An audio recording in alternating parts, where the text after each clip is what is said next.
Anggota Dewan Pakar DPP Partai Gerindra, Bambang Haryo Sukartono mendorong pemerintah untuk dapat mengendalikan harga dan mencukupi ketersediaan minyak goreng, lantaran minyak goreng merupakan salah satu komoditas pokok pangan masyarakat yang harus dilindungi sesuai dengan Undang-Undang Perdagangan Nomor 7 Tahun 2014 dan Peraturan Pemerintah Nomor 71 Tahun 2015. Menurutnya, pemerintah pusat dan pemerintah daerah harus bisa memastikan ketersediaan mutu dan harganya bisa terjangkau oleh masyarakat, maka harga eceran tertinggi harus tetap diberlakukan di 11 komoditas pokok termasuk minyak goreng. Sebagaimana diberlakukan di Malaysia, kata anggota DPR RI periode tahun 2014 sampai tahun 2019 ini, ada sekitar 60 komoditas kebutuhan pokok tidak hanya pangan yang dijamin oleh pemerintah dari sisi ketersediaan mutu dan harganya, diawasi langsung oleh lembaga The Price Control and Anti-Profiteering Act,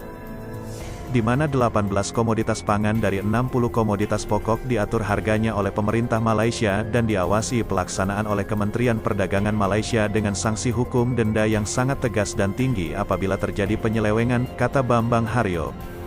Sebetulnya, kata Ketua Dewan Penasehat Partai Gerindra Jatim ini, tanggung jawab ketersediaan minyak goreng tidak hanya bergantung kepada Kementerian Perdagangan sebagai penjamin ketersediaan, tetapi juga peran dari Kementerian Pertanian sebagai penyedia bahan baku dasar kelapa sawit dan bahan baku lainnya dan Kementerian Perindustrian sebagai pengolah industri bahan baku dasar kecukupan untuk mencukupi permintaan dari Kementerian Perdagangan. BHS, sapaan akrab Bambang Haryo Sukartono kembali mengatakan, seharusnya dengan jumlah bahan baku yang sangat melimpah, kita memiliki sekitar 15,08 juta hektar lahan kelapa sawit, 49,7 juta ton terbesar di dunia, dan industrinya mampu memproduksi minyak goreng sebesar 20,22 juta ton di tahun 2021 yang sebenarnya cukup untuk memenuhi kebutuhan dalam negeri sebesar 18,422 juta ton per tahun, tetapi ternyata yang dipakai untuk dalam negeri hanya 5,07 juta ton dan sisa produksi sebesar 15,55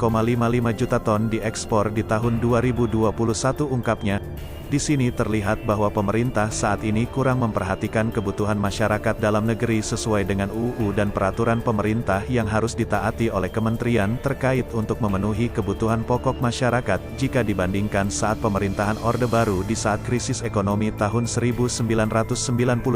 dengan kurs dolar Rp16.650 harga.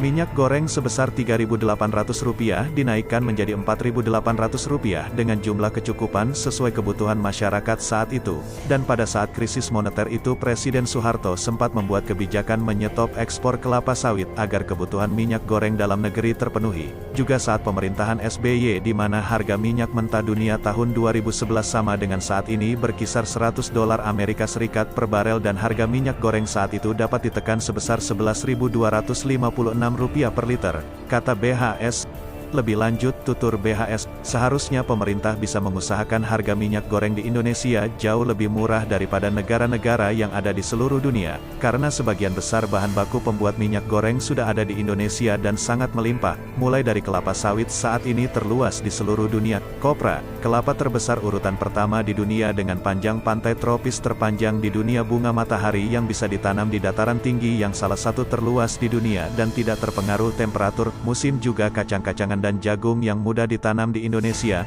Ini adalah bahan baku untuk industri minyak goreng tetapi menyedihkan sekali dari data Global Product Purchase-Com Maret tahun 2022 Indonesia masuk nomor urutan 24 termahal harga minyak gorengnya dari 89 negara dan bahkan seluruh negara di ASEAN harga minyak goreng jauh lebih murah dari Indonesia. Vietnam yang 70% bahan baku minyak gorengnya dari Indonesia bisa menjual minyak gorengnya ke masyarakatnya jauh lebih murah daripada Indonesia, bahkan Rusia yang minyak gorengnya terbuat dari bahan baku jagung dan terkendala musim bisa menjual minyak gorengnya dengan harga yang termurah di dunia, katanya. Pemerintah, kata BHS, harus sadar bahwa UMKM yang berjumlah sekitar 67 juta dan bisa menghasilkan 97%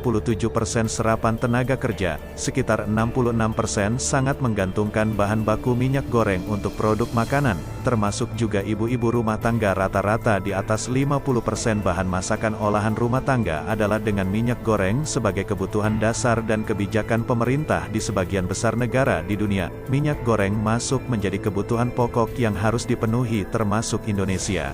Pemerintah harus serius dan cepat mengambil langkah kebijakan jangka pendek dan jangka panjang untuk komoditas yang sangat penting dan dibutuhkan masyarakat, tutup BHS.